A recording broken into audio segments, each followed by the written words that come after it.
Empresas e valor todos os dias no ETV. No programa de hoje fica a saber que há uma tecnológica portuguesa que tem toda a base de clientes no estrangeiro. E fica atento a mais uma dica sobre a crise das dívidas soberanas.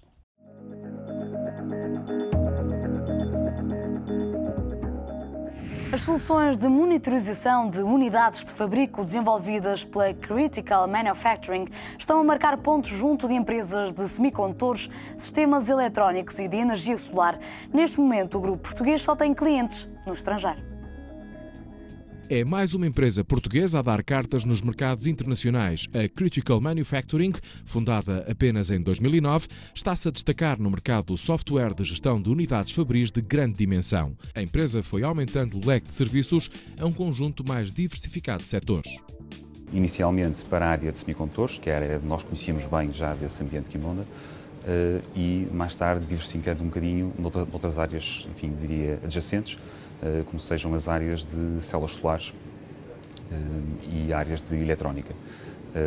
Portanto, a partir dessa altura, continuamos este nosso percurso de desenvolvimento então dessas áreas, seja numa perspectiva de serviços, seja numa perspectiva de soluções, seja numa perspectiva de desenvolvimento de produtos próprios.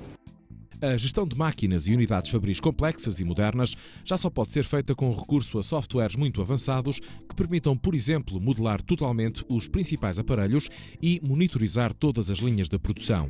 Satisfazer as exigências de fábricas de grande dimensão é o grande objetivo da Critical Manufacturing.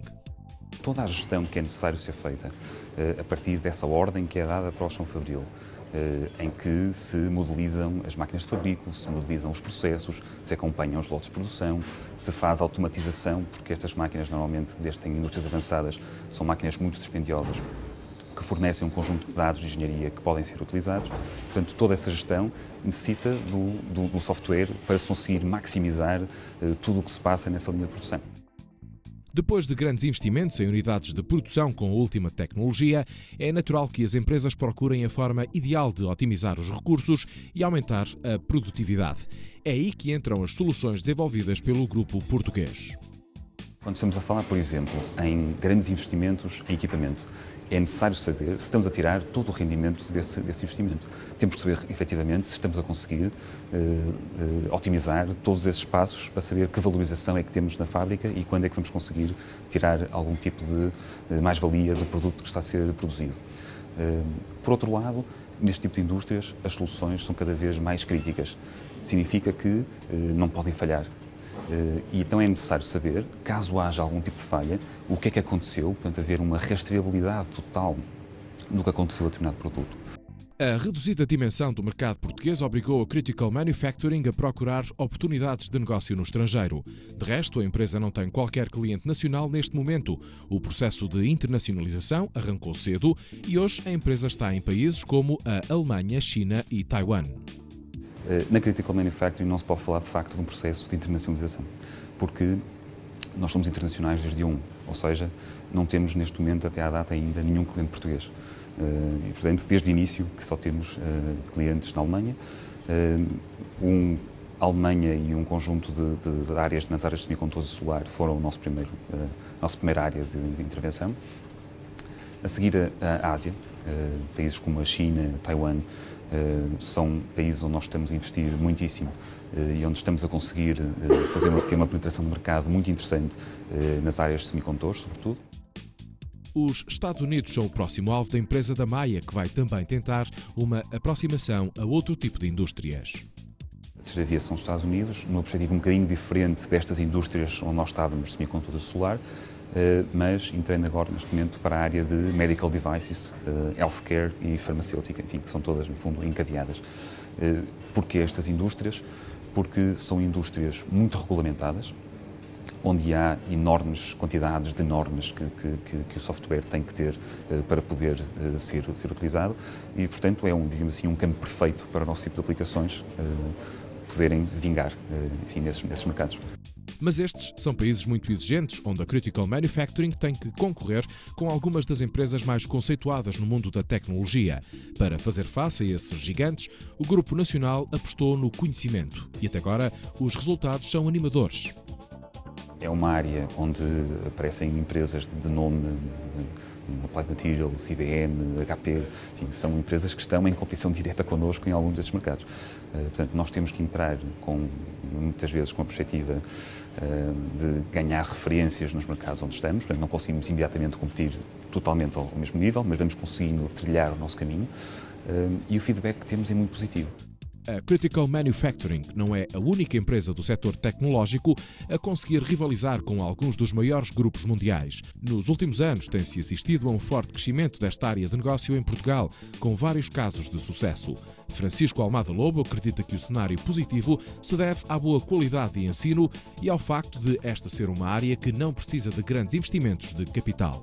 Temos excelentes universidades e, simultaneamente, é uma área que exige relativamente pouco investimento. Nós nunca conseguiríamos, por exemplo, competir com a Alemanha no mercado de equipamento, porque são necessários investimentos completamente diferentes. Na área de software, o investimento é em brainware, portanto, o investimento é em conhecimento, é em pessoas. E, como disse, portanto, as nossas universidades estão a formar pessoas nestas áreas de sistemas de informação com muita capacidade. Os portugueses dão cartas nestas áreas de engenharia de software um bocadinho por todo o mundo. E, portanto, temos todas as condições para poder ter um enorme desempenho nestas áreas. Recentemente, a Critical Manufacturing fechou uma parceria com uma empresa ucraniana para adaptar o CM Navigo, software desenvolvido pelo Grupo Nacional ao mercado de países de expressão russa.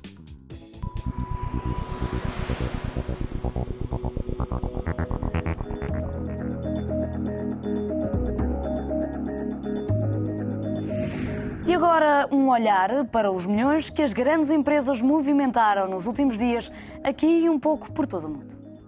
A TAP vai reforçar as ligações com a Madeira e Açores até o dia 5 de janeiro, com mais 160 voos. Trata-se de um acréscimo de 22 mil lugares. A companhia vai realizar mais 77 voos para a Madeira a partir de Lisboa e 43 ligações extraordinárias para o Porto. No caso dos Açores, a oferta é de 160 voos extra nas rotas entre Lisboa e a Horta, Terceira e Pico. Nas últimas 3 semanas, a Sonai abriu 4 espaços comerciais no país, num investimento de 62 milhões de euros, que criou mais 736 postos de trabalho.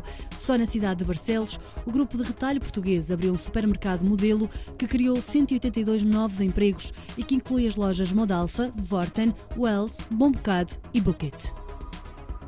A Camargo Correia Cimentos, uma das principais acionistas da Simpor, inaugurou o primeiro escritório em Lisboa. O grupo brasileiro encara a presença em Portugal como um compromisso estratégico de longo prazo em relação à participação na cimenteira portuguesa. A Camargo Correia quer ainda explorar os mercados europeu e africano a partir do nosso país.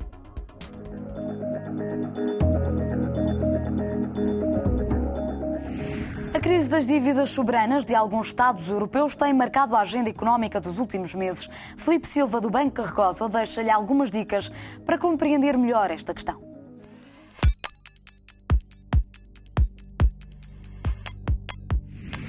O valor da taxa de endividamento do Estado, ou seja, o valor percentual que todos os dias soube falar, é o valor a que o Estado iria pagar se quisesse endividar nesta altura. É óbvio que é uma taxa de referência do mercado, porque se o Estado se for endividar e tiver a pagar uma taxa de 7% a 10 anos, como são os valores para onde tem andado a taxa, vai ter que acabar por repercutir isso em todas as outras instituições financeiras, vai acabar por passar também para os contribuintes, porque o juro que o Estado está a pagar está a subir drasticamente, está a subir a uma taxa muito acelerada e se mantivermos essa tendência durante muito tempo, o Estado não vai conseguir manter os pagamentos porque a taxa que está a pagar é muito elevada e acaba por ter que passar para nós, contribuintes, ou mesmo para a banca que, se quiser também financiar, vai ver as suas taxas também a subir e acaba por ser um ciclo vicioso.